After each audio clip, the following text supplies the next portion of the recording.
Hi, I'm Sean Reardon, Mayor of Newburyport, and welcome to the latest edition of the Mayor's Corner. I'm back in the office this week, so we were going to go on location and we decided not to, and we've got Thanksgiving coming up next week and we're going to be on location for that. We're actually talking about doing the Mayor's Corner from the Amesbury Newburyport game, which is at Newburyport this year. So I'm excited for that. First game I'll be at for Thanksgiving as mayor, which is pretty cool. I go every year, so it's great that it's here in Newburyport. And then there's a lot of really cool activities last week that I get to be involved with because it's Amesbury Newburyport week, right? So there's a Rotary luncheon next week that I get to go to that the seniors from Amesbury Newburyport attend with a lot of different officials from the school and the city. Mayor Gove will be there, which is great. That's happening at the Elks Hall. And then Color Day happens on Wednesday. And if you don't know what Color Day is this big, huge pep rally that happens in Amesbury and Newburyport. And again, my parents used to take place in Color Day. I took place in Color Day. And so now my daughter, who's a freshman this year, Sadie, she gets to take part in Color Day. And it's this, last year it had to take place outside. So this year it's actually going to be in the auditorium like it should be. And all the classes compete against each other to see who is going to win Color Day and get their class number on the Color Day jug that lives in Principal Wolf's office. But it's just a really cool event. It's just what class can show the most school spirit. And one class has to do a chant, one has to do a cheer, one has to do a skit. The seniors do a skit. I think there's a song too. So each class has a different theme that they have to come up with. For example, when I was a senior, we did and we didn't win. We came in second. I came in second all 4 years, so I'm very disappointed because I loved Color Day. We always came in second. But in one year, a class did the Clippers Strike Back, and so the whole skit was kind of Star Wars themed, but then it was about the Clippers trying to strike back against Amesbury because they had lost the previous year.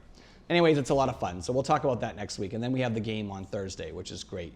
But let's talk about what's going on this week in Newburyport. Just a couple things I want to highlight. So we had the NEF Auction here upstairs at City Hall on Saturday. I got to be a part of that, which was really great. I got to welcome everybody here. It had been a number of years since they had hosted it here at City Hall, and I can't tell you the response that I received from everybody, just from the how it was set up, how it was run. Everyone had a good time. There was a different crowd there this year too. I mean, it's just such a wonderful event.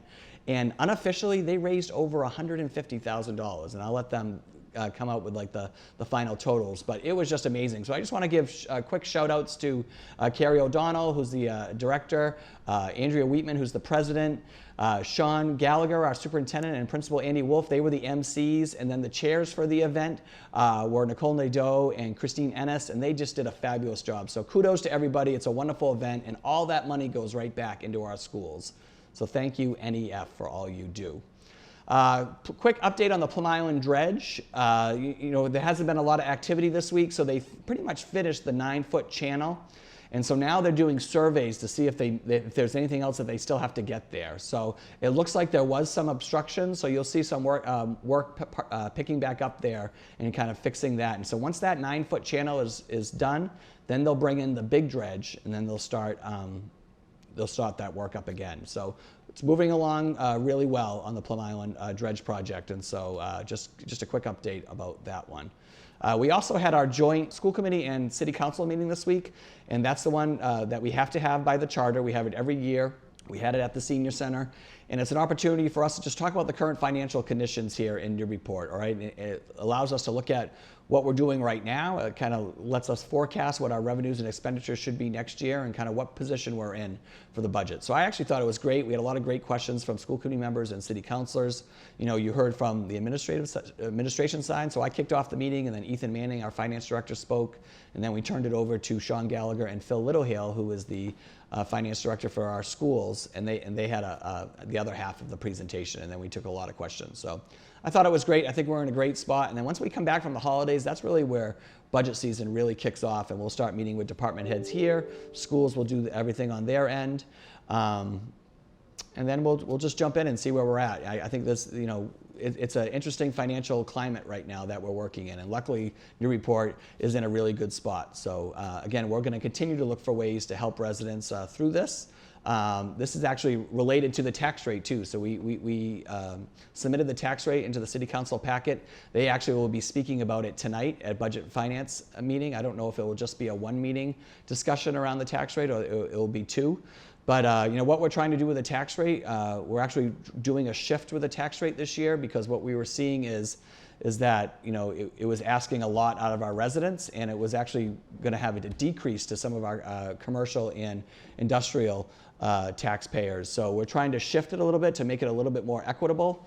But again, we're just trying to do everything that we can to help residents so what it's going to be a difficult winter and a difficult year coming up with inflation still a concern. And again, the prices of everything are just up and up. So stay tuned for that discussion, and we'll check in a little bit more about that next week and see where we are with the City Council and the tax rate. What else is going on? We submitted the snow and ice plan to City Council, so that was filed as a communication, but we're also going to do a public meeting, and we haven't done these in a few years, I guess. So Jamie Tuccolo, our acting DPS director, November 30th at City Hall, and we're actually going to tape it too. Our friends at NCM Hub are going to be here and taping it that night.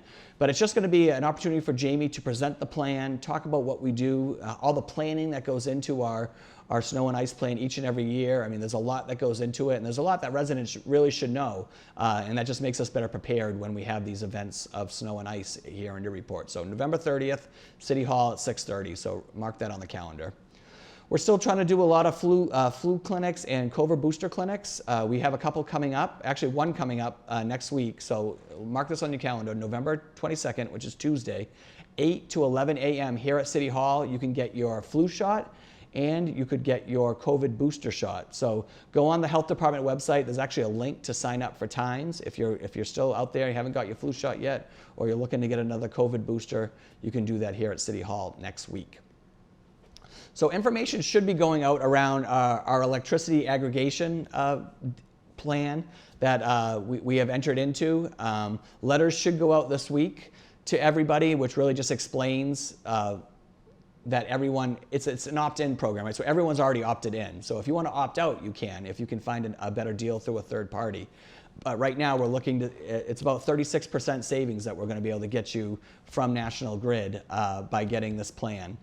And so we've set up some community meetings coming up to answer any questions you might have, because I know there's still a lot of questions out there. We've already done some meetings. I think these letters going out from our Colonial Power broker group, I think those informational letters are going to help, but we're also going to have these public meetings. So one's going to be on November 21st. That one's out at PITA Hall at 6 p.m. for all our Plum Island residents, but it's open to anybody, but specifically for our Plum Island residents.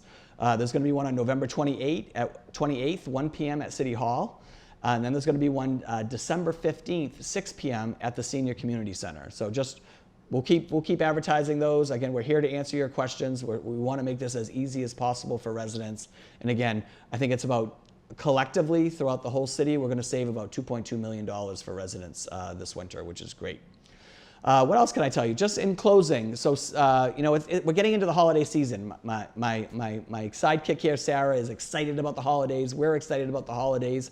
You're going to see the Christmas tree go up soon. Remember, that's next weekend on Sunday that we have our Santa parade and the Christmas tree lighting here in town. What else is going on?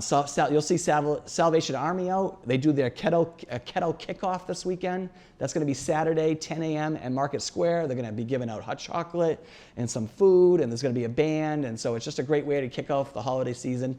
It's actually felt like the holidays the last couple of days. It's gotten really cool here in Newburyport, so it's going to be great getting those that Kettle kickoff this Saturday with the Salvation Army. Another big thing I want to mention that happened this week is that we had the Essex County Sheriff's Department anti-graffiti unit in town, because we were getting notifications from a lot of residents that, this tagging, right, this graffiti tagging has been happening all over the city. So we actually had this group come in from Essex County Sheriff's Office, and they took care of the whole list we had for them. So we'll have some pictures up for that later, maybe next week. But kudos to them. Thank you, Sheriff Coppinger, for helping us out with that. And again, if you see graffiti happening, just report it, right? We don't want this happening to our town. We've got a beautiful town, and we don't want to see this tagging continue all over the place. So keep an eye out for that. And lastly, I'm going to just mention our Clipper Sports again. Newburyport High School Clipper Sports had an incredible fall season. So just this past week, we had 3 teams that made the Final Four in their Division III state tournament bracket, right? So I want to congratulate the field hockey team and girls field hockey team and our girls volleyball team for having incredible seasons. They lost in the semifinals, but both close games, and just they had an incredible run to this Final Four. And I want to highlight the boys soccer team who won their game yesterday, actually 2 days ago now, and they are going to be playing for the state title. First time ever for the boys playing for a state title in Lynn at 4:30 on Saturday. So my family is going to be there, but they're playing Dedham, and they're 80 minutes away from a possible state title. So good luck to the boys soccer team. And I also want to say good luck to the boys and girls cross country teams who will be competing in the Division III state tournament runs this weekend as well. A lot of good things happen in Newburyport. And then I just shout out, I'll talk about this next week too, but Newburyport boys football, get ready. Big game next week. This is a big rivalry.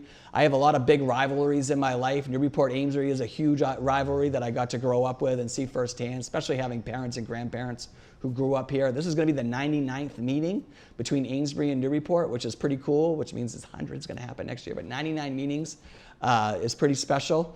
And I also have Ohio State, Michigan going on in my house. So that happens next week too, next Saturday. So again, big rivalries is what I'm all about. I think it's exciting. I think it's a lot of fun.